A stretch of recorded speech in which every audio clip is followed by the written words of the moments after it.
Hey, it's Wednesday, November the 12th, 2025. My name is Thom Rigsby. Welcome to your AmCon Daily Brief. On today's show, why training together builds not just skill, but confidence, and calm when it counts. But first, let's get you up to speed with the latest from your ASAT team and the Daily Sit Rep. This is your AmCon Daily Sit Rep for November the 12th, 2025. Up first today, a global surge in chronic kidney disease has pushed it into the top 10 causes of death worldwide. There are now 788 million reported cases, with 14% of adults showing reduced kidney function. Early detection is critical, as the disease often has no symptoms in its initial stages. Health professionals urge regular screening, especially for those with diabetes or high blood pressure, and recommend lifestyle changes such as maintaining a healthy diet, regular exercise, and avoiding smoking and excessive alcohol to slow disease progression. In other news, hundreds of flights have been canceled across the United States as air traffic controllers continue to work without pay due to the government shutdown. This has led to a temporary reduction in flight operations, with the aviation industry anticipating it may take several days after the shutdown ends to return to normal schedules. Further impacting aviation, the Department of Transportation and the Federal Aviation Administration have announced a temporary 10% reduction in flights at 40 major airports to support airspace safety during the ongoing shutdown. These measures include limiting some visual flight rule approaches and restricting certain commercial space activities, all aiming to maintain safety amid staffing constraints. Turning to a broader topic, food security is increasingly recognized as a national security issue. Historical and current events demonstrate how food insecurity can be exploited by hostile groups to gain influence and control. In the U.S., food security remains crucial for national stability, while globally, conflicts such as Russia's invasion of Ukraine have disrupted food supplies and raised prices, contributing to unrest in vulnerable regions. Locally, there are reports of protests and civil unrest in several areas.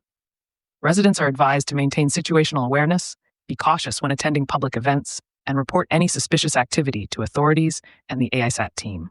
Notable protests are scheduled today in cities including Burbank, California, Minneapolis, Minnesota, Albany, New York, and Winonta, New York. Now for the weather. Temperatures will moderate in the eastern U.S., while the west and central regions warm up. Snow will continue across the lower Great Lakes and parts of the interior Northeast and New England.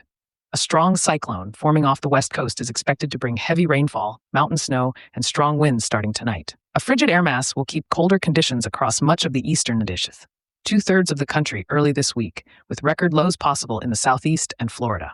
Additionally, severe geomagnetic storm conditions have been observed and are expected to continue into tonight, potentially impacting communications and electrical systems. Looking ahead on the AmCon calendar, on November the 15th, there will be two noteworthy events: a free immunity building workshop in Berkeley Springs, West Virginia, where participants can learn to make natural remedies to boost their immune systems, and the Broward County, Florida chapter's monthly meetup in Sunrise, Florida, focusing on the preparedness mindset. Another immunity building workshop is scheduled again in Berkeley Springs on November the 19th. That concludes today's top stories. Members can access the American Contingency Members Only site to get the full report and more in-depth analysis of today's stories, along with practical preparedness tips, training opportunities, and resources to help you, your family, and your neighborhood stay crisis ready. You know, yesterday we talked about teamwork through the lens of service, how veterans model the kind of trust and discipline that holds communities together. Today I want to build on that by talking about what keeps a team sharp, training together. Because nothing builds readiness faster than shared practice. Here's the truth. Training isn't about checking boxes. It's about building confidence through repetition. Every time you practice a skill, whether it's first aid, comms, home defense, you reduce the friction between I know what to do and I did it. But when you practice together, that confidence multiplies. You learn each other's strengths and weaknesses and tendencies. You learn who stays calm under pressure, who needs a nudge, and who can take the lead when it counts. That's why shared training matters so much with ReadyCorps. Because when the storm hits or the lights go out, you don't want to be meeting your teammates for the first time in the dark. You want to know who's got the generator, who knows first aid, who can handle comms, and who's watching the kids. That kind of coordination does not happen by accident. It is built through practice. And here's the part lots of people overlook. Training isn't just about learning skills, it's about learning each other. Every drill, every exercise, every retro builds trust. It's not about being perfect. It's about being prepared together. So if you've ever felt like your team isn't quite clicking, don't wait for a crisis to fix it. It won't get better. Get together, practice, laugh through the mistakes. That's how you build the muscle memory of resilience, by doing it side by side. This week, I want you to schedule one shared training activity with your family, or even better, your neighbors, your neighborhood team. It doesn't have to be big. Run a comms check, practice lighting the backup stove, or review your storm plan together. Remember, the goal isn't perfection, it's participation.